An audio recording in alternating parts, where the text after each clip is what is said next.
समस्त मो प्रणाम डॉक्टर शिवप्रसन्न पाठ। प्रिय छात्र छात्रीगण, आज आम आलोचना करवा समस्त प्रतियोगितामूलक परीक्षा सहायक सहित जुक्त 3 BA history honours and MA in history syllabus रही अध्यायटी से हूँ British conquest of Odisha. British मानकर ओडिशा अधिकार उपर आम आज आलोचना करवा। प्रथम रहा इंट्रोडक्शन परिचय कौन लिखे पिला British conquest to Odisha in 3 phase. British माने ओडिशा को 3टी फेज रे अधिकार करछंती। First phase British conquest Kalinga दंडपाटरा एंड राजमंदिर। प्रथम भाग रे ब्रिटिश माने कलिंग दंडपाट एवं राजमंदिर अंचल को अधिकार कले, जहाँ कि मोगल माने विभिन्न 5टा प्रोविंस रे विभक्त करथिले। से भितरु दंडपाट और राजमंदिर अन्यतम। ताकू प्रथम ब्रिटिश माने अधिकार करनेला। सेकंड फेज सेकंड करिवे स्पेलिंगटा। Second phase British conquest to coastal and central region like Puri, Cuttack, Jaleswar and Bhadrak. द्वितीय भाग रे ब्रिटिश माने ओडिशार कोस्टल बा सामुद्रिक अंचल और केंद्रीय अंचल पुरी, कटक, जलेश्वर, भद्रक को अधिकार करने। तृतीय फेज रे ब्रिटिश माने बा तृतीय भाग रे ब्रिटिश माने अधिकार करिसनि western part like Sambalpur. Western part बा संबलपुर अंचल को अधिकार करने ब्रिटिश माने। ये थिले पिला माने इंट्रोडक्शन रे लिखिबे, परिचय रे लिखिबे, आको आउरी वर्णना करिके आपण माने लिखिबे। तापर देखिए सीधा British occupation to Ganjam. British रो गंजाम अधिकार। In 12th November 1766 treaty signed between Nizam Ali Hyderabad and English. In this treaty mention East India Company as their sovereign. नवेम्बर मास 12 तारिख 1766 मसीह हैदराबाद रो शासक निजाम अली और इंग्रेजी मानक मध्य गोटे चुक्ति होइतिला, जो चुक्ति रे कि निजाम अली हैदराबाद रो शासक ब्रिटिश मानकर सार्वभौमत्व बा ईस्ट इंडिया कंपनी अधीन रे शासित हबो बोली घोषणा हला। ए पिला माने भारत रो गोटे दुर्बल अवस्था। Ganjam district also under British. Ganjam ए फल रे हैदराबाद रो किछि अंश गंजाम डिस्ट्रिक्ट पर्यंत व्यापी थिला। गंजाम जिल्लार किछि अंचल हैदराबाद अंचल सहित रही गंजाम किछि अंचल मध्य ब्रिटिश अधीन को चलीगला। In 2 December 1766 Britishers appointed Cotsford as engineer as the resident of Ganjam. December मास 2 तारिख 1766 मसीह ब्रिटिश माने वो जड़े इंजीनियर जहाँ का ना हूँ कोस्ट फार्ट तांको नियुक्ति कले गंजाम रो रेसिडेंट भाव। माने गंजाम रो राजा मानक पाखरे जा मुख्य पाखरे से रहिबे। In May 1768 the Paralakhemundi king Narayan Dev defeated by the British at Jalmur. जेतले ब्रिटिश मानकर गंजाम ऊपर पूरा नजर पड़िथिला, सेही समय रे पारालाखेमुंडी राजा नारायण देव और ब्रिटिश मध्य युद्ध होइतिला। मे मास 1768 मसीह रे जेउठारे कि ब्रिटिश माने विजय लाभ करथिले एवं पारालाखेमुंडी राजा नारायण देव पराजय वरण करथिले। एही युद्धटी हेतिला जालमूर अंचल रे पिला माने। In July 1768 assumed in charge as the resident. पिला माने 1768 मसीह रे प्रकृत रे ब्रिटिश माने गंजाम रे संपूर्ण भाव रे चार्ज नेले गंजाम कथा बुझिया पाई। तापर हमें देखिबा since 1768 Ganjam constitute the northern most district of the Madras province. 1768 मसीहा को गंजाम गोटे गुरुत्वपूर्ण जिला ही साइड थिला मद्रास प्रदेश अधीन रे। कहीं पिला माने गंजाम माने ब्रिटिश समय मद्रास प्रोविंस रे मध्य थिले। यह थिला पिला माने गंजाम रो अधिकार प्रायतः 1766 टू 68 भितर। तापर है पिला माने occupation of Puri and Cuttack. Puri आ कटक मध्य अधिकार कर नहीं थिले ब्रिटिश माने। ता विषय आलोचना करिबा। इन 1633 British had established factories at Haripur, modern Jagatsinghpur on the bank of Subarnarekha at Pipili and बुढ़ा बड़ंग एट बालेश्वर। ब्रिटिश माने 1633 मसीह निजर फैक्ट्री शिल्प प्रतिष्ठा करथिले आधुनिक जगतसिंहपुर अंचल बा से समय हरिपुर अंचल एवं सुवर्णरेखा नदी कूल पिपिलीर एवं बुढ़ा बड़ंग नदी कूल बालेश्वर निजर शिल्प प्रतिष्ठा करथिले वाणिज्य व्यवसाय उद्देश्य। Lord Wellesley occupying the maritime province of Cuttack. Lord Wellesley कौन करथिले जो सामुद्रिक वाणिज्य केंद्र बंदर कटक पाखे रही अधिकार कर वाणिज्य व्यवसाय उद्देश्य। On 3 August 1803 Welser declared war against Maratha of Odisha and General Campbell lead the war against Maratha। August मास 3 तारिख 1803 मसीह ब्रिटिश मुख्य वेल्सेली ओडिशा रे शासन करुवा मराठा मानकर विरोध में युद्ध घोषणा कले। यही युद्धर नेतृत्व नहीं ब्रिटिश जनरल सेना मुख्य कैम्पबेल जी की मराठा मानक ऊपर आक्रमण करते। British protected life property temple of Odisha. Maratha मानक प्रति ओडिया लोक मानकर अत्यधिक कर संग्रह करियार वितुष्टा भाव आसथिला। यार सुजोग नहीं ब्रिटिश मुख्य वेल्सेली बहुत चतुर लोक थिले। से कड़ा भाव में निर्देश देते जे ओडिशार साधारण जनसाधारण जीवन को सुरक्षित रखिए, धन संपत्ति नष्ट करेंगे ना, ओडिशार मंदिर गुड़ी को नष्ट करेंगे ना। यह फल ब्रिटिश गोटे उदारवाद चेहरा आगू आसाला जहाँ कि ओडिशावासी समर्थन करने को बाध्य होते एवं ब्रिटिश मानक सहयोग करते मराठा मानक विरोध में। Wellesley plan and Captain Dick occupied coaster out of Puri.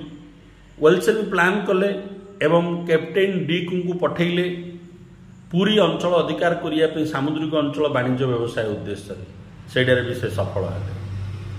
Colonel Harcourt से समय कर्नल हारकोट थे मुख्य British of the 23rd regiment as the commanding officer on 11 September 1803।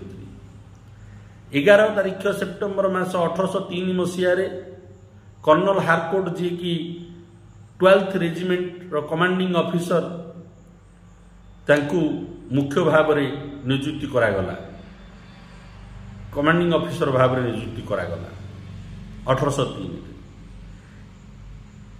In 1803 captain Morgan captured Baleshwar port. 1803 Masih British जन officer से होती captain Morgan Baleshwar बंदर को अधिकार करले।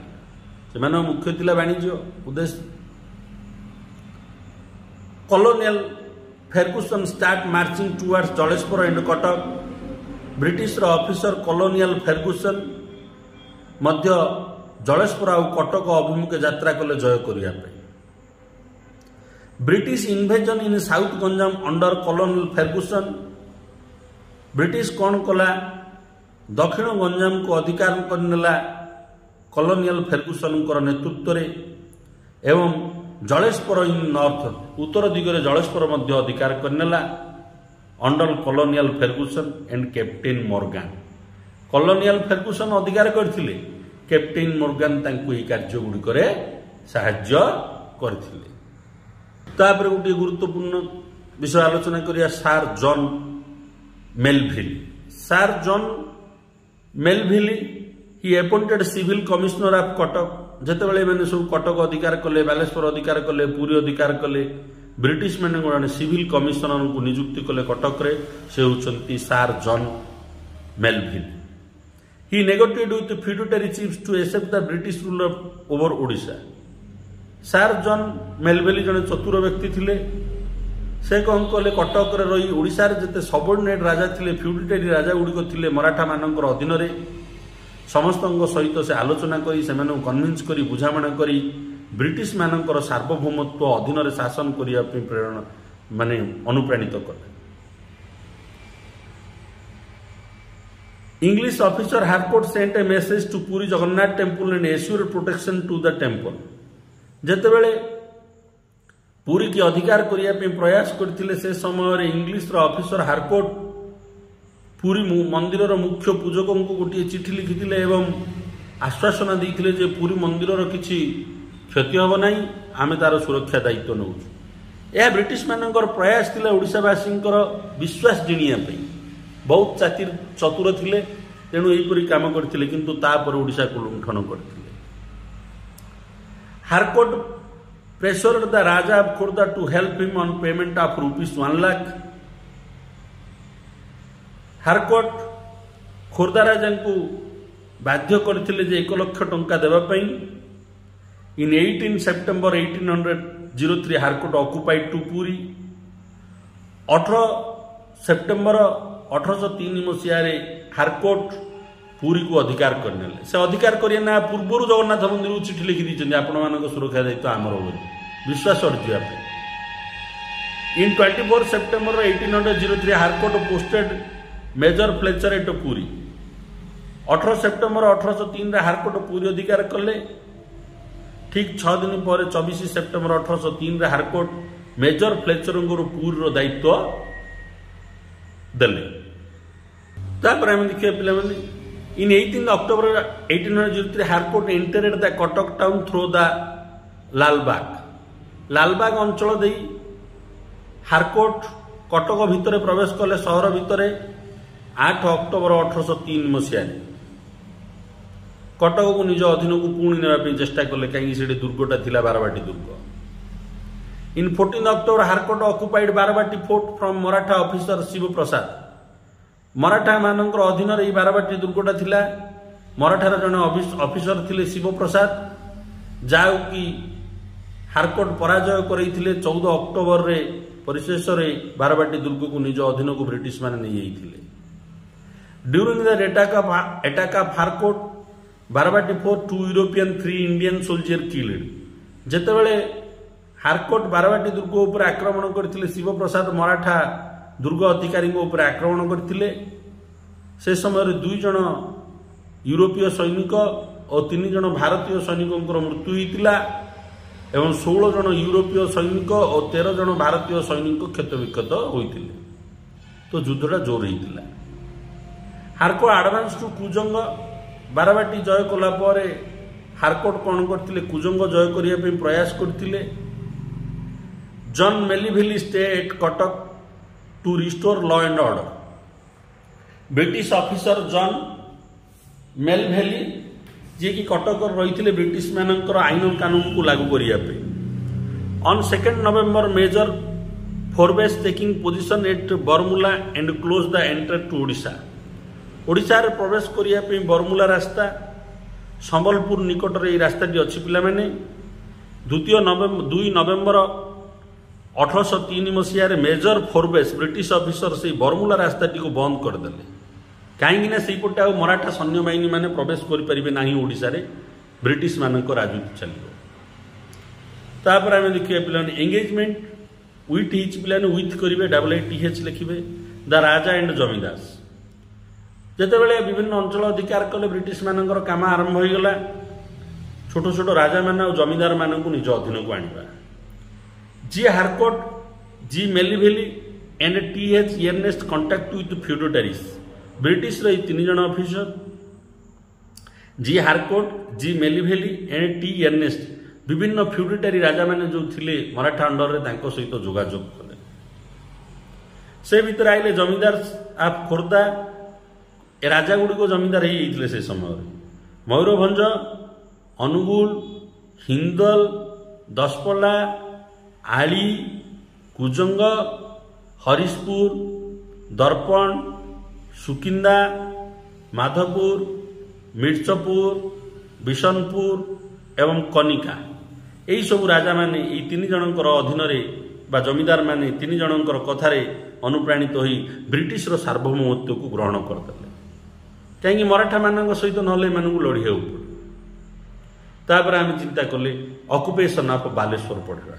बालेश्वर को किपरि अधिकार कले बालेश्वर को किपरि अधिकार कले देखिबा। Captain Morgan came to Baleswar in 21 September 1802 with 7 vessels like Alexander, Annie, George Ferriday Lizard. Captain Morgan जड़े ब्रिटिश कैप्टेन नाविक बालेश्वर को 21 सेप्टेम्बर 1803 निजर 7 गोटी जहाज नहीं पहुंचले। से जहाज गुड़ी केतर ना है आलेक्जेंडर, आनी, George, फाइराइड, lizard.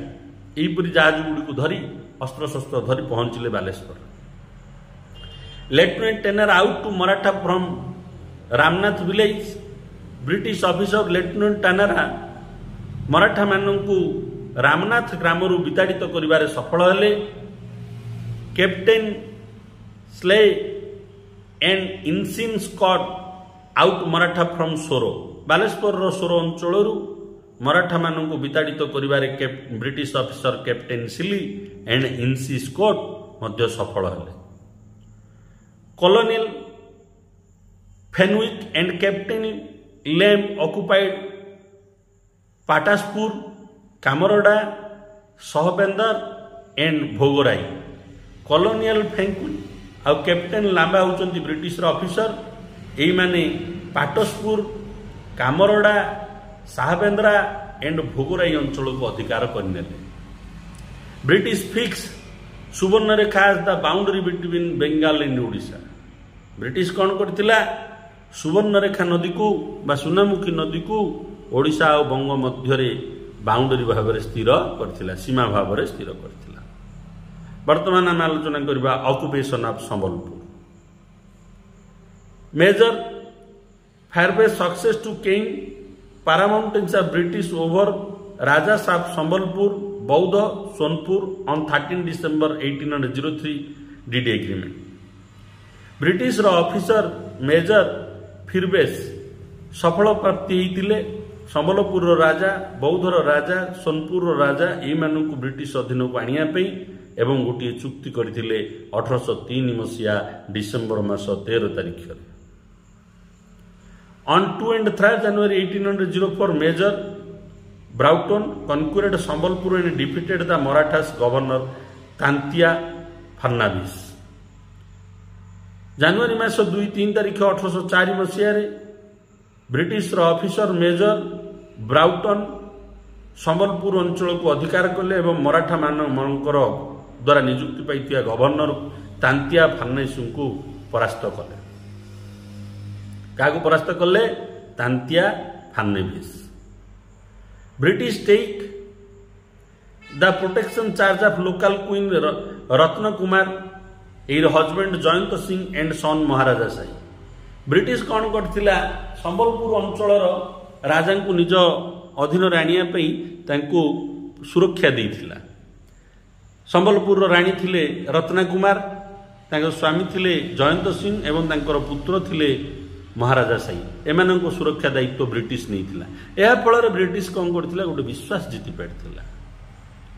He victory over believe on Odia peoples. तापर देखिए पिला माने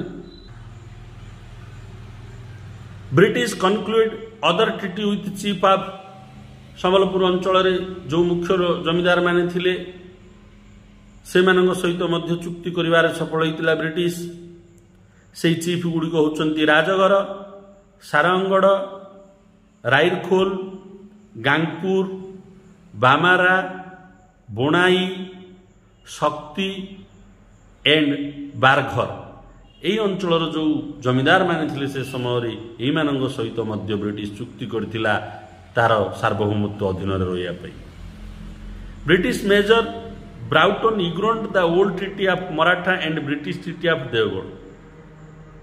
अतीत गोटे ट्रिटी होता पिला माने ट्रिटी ऑफ देवगांव जोठारे मराठा और ब्रिटिश मानक मध्य होइतिला। ब्रिटिश माने मराठा मानक किछि गोटे चौथ कर देवाई राजी होइतिले, किंतु ब्रिटिश ऑफिसर मेजर ब्राउटन से चुक्ति को प्रत्याख्यान कले, मानिले ना। In 1806 GH Barlow the governor general of British restored Sambalpur and Patna to the Maratha.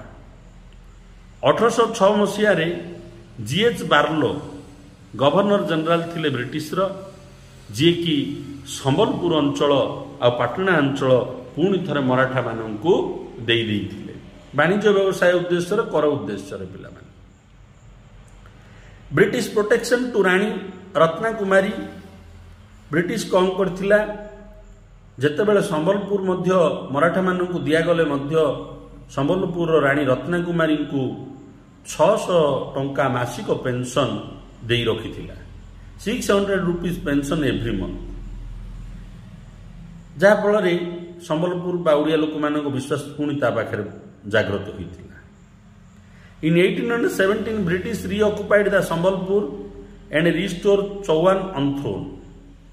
मन रखु मराठा मानक देला 1806 रे किंतु राणी को पेंशन 600 टंका देगी रखिथिला। ठीक 11 वर्ष पर 1817 मसीह ब्रिटिश संबलपुर को अधिकार करनेला। संबलपुर पूर्व राजवंश चौहान राजवंश को राजा कराइला। इन 1849 after death of Raja Narayan Singh Lord Dalhousie applied his doctorate loss. 1849 मसीह संबलपुर राजा राजा नारायण सिंह जितेबाला मृत्यु है लॉर्ड डेलहाउसी तांकर डॉक्टरेट ऑफ लॉस रे संबलपुर को अधिकार करनेले। राजा नारायण सिंह कौन से संतान नथिबारु डॉक्टरेट ऑफ लॉस को ग्रहण कले संबलपुर को। तापर पढ़िबा आम Crawford the British agent take the charge of Sambalpur. Narayan Singh को मृत्यु पर क्राउफोर्ड नामक ब्रिटिश व्यक्ति एजेंट को संबलपुर दायित्व दियागला। Doctor J Cadenhead was the first British administrator of Sambalpur. Sambalpur को जेतेबेले प्रथम ब्रिटिश शासन कला निज अधीन रे तार प्रथम शासक होउचंती ब्रिटिश अधीन doctor J Cadenhead. Rani Mukhyapan Devi the widow of Narayan Singh was granted pension of ₹100 per month at Cuttack. Sambalpur राणी रहउतिले राणी मुख्यपना देवी जे कि इलीला संपर्क करथिबा नारायण सिंह राणी बा स्त्री तांको मासिक 100 टंका पेंशन ब्रिटिश देला आ कटक नहीं रखिला सुरक्षा दृष्टि। कजेस ऑफ ब्रिटिश सक्सेस को कारण नहीं ब्रिटिश सफल होगा संबलपुर अधिकार करने ओडिशा अधिकार वेल डिसिप्लिन्ड फोर्स आप कनक्लूजन रे भी लिखिपारे। वेल डिसिप्लिन्ड फोर्स ब्रिटिश सैन्य बाहिनी एत श्रृंखलित सैन्य बाहिनी थिले जो माने कि ओडिशा अधिकार करने प्रयास करथिले एवं कार्यकलाप जनहानि करनथिले धनहानि करनथिले मंदिर सुरक्षा करथिले। एहा थिला ब्रिटिश सफलता हेबा मूलर गोटे प्रमुख कारण। बेटर लीडरशिप जो माने कर्नल हार्कोट कथा कहतु कि जो ऑफिसर माने अछंती शेष पर्यंत डॉक्टर जे कांडालिन हेड पर्यंत कहतु यही समस्तकर ओडिशा अधिकार और विभिन्न अंचल अधिकार करिबारे गोटे बेटर लीडरशिप रही नेतृत्व अति बढ़िया रही तेणु से मैंने अति सहज ओडिशा को अधिकार करने। Odisha people welcome to British शेष में आम कहवा जो ओडिशार जनसाधारण ब्रिटिश मान स्वागत करते इंग्रेज मान ओडिशार शासन करने कहीं मराठा मानकर शासन समय कर अत्यधिक वृद्धि होता जहाँ ओडिशा जनसाधारण को बाधि से शासन वितुष्टा होते एवं ब्रिटिश माने जितेबाला ओडिशा को आसते कौन लोक विरोध करनथिला ओलटी ओडिशा स्वागत होइतिला एवं एहीपरि भाव साधारण जनतांकर स्वार्थ मान जीति सहानुभूति जीति ब्रिटिश ओडिशा रे शासन कला। मु आशा करुच्ची मोर आलोचना आपण मानकर भविष्य निर्माण में सहायक हो। वीडियो को लाइक करंतु, चैनल को सब्सक्राइब करंतु एवं समस्त छात्र छात्री गहन शेयर करंतु। वंदे उत्कल जननी।